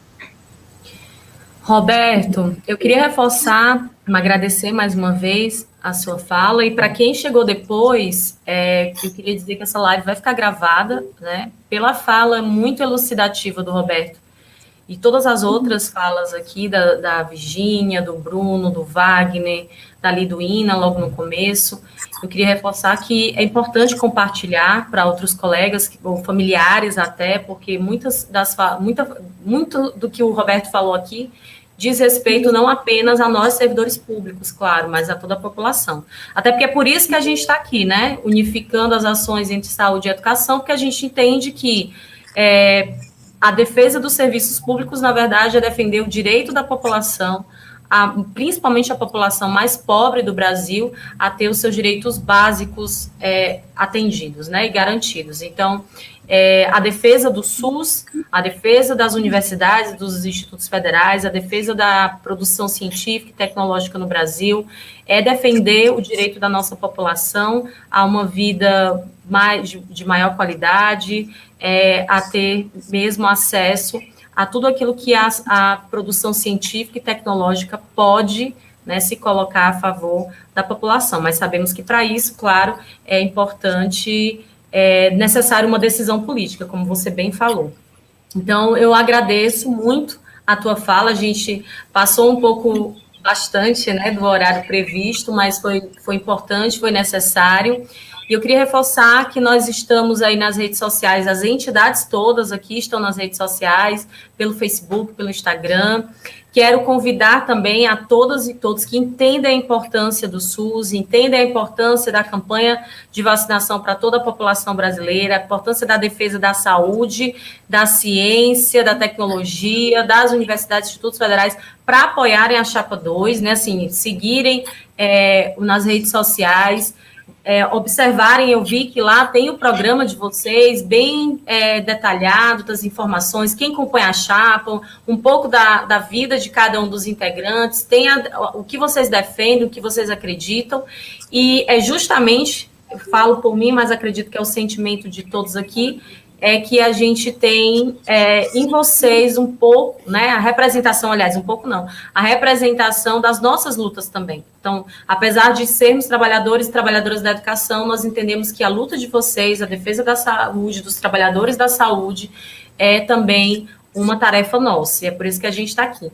Então, antes de me despedir, eu queria pedir, pelo horário avançado, 1 minutinho para cada um dos presentes aqui, e a gente já segue para o encerramento mesmo desse momento. Mais uma vez, já deixo a minha fala aqui, final. Muito obrigada, mais uma vez, Roberto, Liduína, obrigada a cada uma e a cada um que está aqui. Obrigada a quem acompanhou a nossa live, compartilhem aí, repliquem, e a gente espera ver vocês em breve aí no sindicato, construindo com a gente as lutas tão necessárias para o nosso tempo. Vou começar pela Virgínia, e depois aí passa Bruno, passa o Wagner, e a gente encerra esse momento. Sim, só agradecer, dizer da importância desse momento e de que estamos fortalecendo esse grupo que tem um compromisso claro, né, com a nossa vida, com a defesa da nossa vida, principalmente da sociedade como um todo, da classe trabalhadora. E dizer que é na luta que a gente se encontra, né, que a gente precisa acreditar, e eu fico muito feliz com essa resposta do professor Dr. Roberto, do companheiro Roberto, de que a gente está na resistência, né? Então, isso é fundamental, contar sempre com companheiros e companheiras que não cedem, né, e que não deixam por menos tantos descalabros e tanto discurso de morte e tantos comportamentos genocidas. Valeu, estamos na luta e estaremos novamente aqui com esse debate da educação e saúde, que é fundamental para todas e todos nós. Grande abraço ao Wagner, Bruno, Artemis, professor Dr. Roberto e a Liduína, que esteve aqui conosco também. E todos aqui que fazem, né, esse momento que estão por trás aí das telas, Dalton, né, e outras pessoas que também estão aí produzindo esse momento. Obrigada. Então, queria agradecer a articulação feita pelo Sincifse, porque foi muito importante esse momento, e dizer que realmente, Virgínia, na luta que a gente se encontra, e nós estamos todos juntos aí, esperamos em breve ter mais uma ferramenta importante na luta social, que é exatamente o Sindicato dos Médicos voltando esse olhar novamente para a importância da função dos médicos na sociedade, do fato da sociedade se importar bastante com o que é dito pelos médicos. Então eles têm um papel importante que deve ser respaldado por esse espaço de representação tão significativo, e dizer da nossa felicidade realmente de saber que podemos contar com a doutora Liduína e o Roberto, meu colega da UFC, nessa disposição para esse enfrentamento tão importante que envolve aí retirar das mãos do bolsonarismo esses instrumentos de luta social que são os sindicatos, que devem aí à sociedade a garantia dos direitos e a proteção do trabalho e da qualidade de vida, da saúde, do SUS. E estar junto saúde e educação é relevante, porque nós temos uma luta importante a travar esse ano, que é combater a reforma administrativa para garantir os serviços de qualidade. Não se pode botar a má qualidade de gestão dos governos nas costas do funcionalismo e do serviço público. Reduzir salário, retirar do serviço público o investimento que lhe é devido constitucionalmente, como já foi feito pela Emenda Constitucional 95, congelou os investimentos de saúde e educação por 20 anos, é um crime e a gente não pode aceitar. Então, enquanto trabalhadores da saúde e da educação, nós devemos, na sociedade, lutar contra a reforma administrativa. E para isso contamos muito com a vitória aí da Chapa 2. Boa sorte, Roberto, boa sorte, Liduína, nesse enfrentamento. Estamos com vocês. Bem, Agradecer, né, pessoal, por esse espaço que o Sindicif construiu aqui para que a gente possa estar dialogando, né, com as pessoas, né, vai ficar gravado para que todo mundo possa acompanhar, ouvir, né? Eu acho que nesse momento, para combater as fake news, a gente precisa de espaços como esse, que a gente possa estar discutindo, que a gente possa estar fundamentado, não no achismo, não em convicções tiradas sabe-se lá de onde, mas sim através da pesquisa, através daquilo que nós fazemos nas universidades e nos institutos federais, né, que é ciência. Né? Então, agradecer aqui esse espaço, dizer que o Sinturfa ele se coloca ao lado dos lutadores e lutadoras para que a gente possa construir esses movimentos cada vez maiores de resistência e que logo a vacina esteja disponibilizada para todos, para que a gente ocupe as ruas. Né? Deixar aqui o nosso apoio ao pessoal da Chapa 2, muito boa sorte, esperamos que após essas eleições o Sindicato dos Médicos ele volte a estar a serviço dos trabalhadores e trabalhadoras médicos e médicas, que possa, assim, ser uma ferramenta de luta contra a precarização do trabalho e que possa estar somando, né, fazendo mais momentos como esse, em que os trabalhadores da saúde, os trabalhadores da educação se juntam para, em alto e bom som, dizer que nós não aceitamos, nós não vamos nos curvar a esse descalabro que está aí, vamos lutar contra a reforma administrativa e vamos dizer para todo mundo, fora Bolsonaro. Obrigado, gente. Vamos nos despedindo, boa noite a todas e todos. Roberto, rumo à vitória, Chapa 2. Muito obrigado, pessoal. Um grande abraço. Boa Muito noite. obrigado.